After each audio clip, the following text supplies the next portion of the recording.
Ó heh dul siar bhóthar an smaointe ní dhéanann tú dearmad riamh ar an chéad couple lá agus chum héin ag an náam na rinne me hena ag bhí sé omlan nua.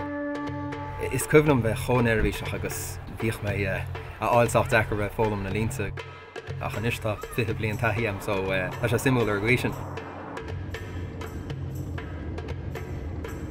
Ach is dó airthinn bhd tuach an golóirdín nua an stíl scannaíocht a bhéidir aithrí méid áirid. Agus fiúin sin mar a bhí nniu agus mu an tafad ar seo ar an radharc seo agus mu an radharc seo arís. Churn sé gcuimhne duit an bailachta rud aithrí.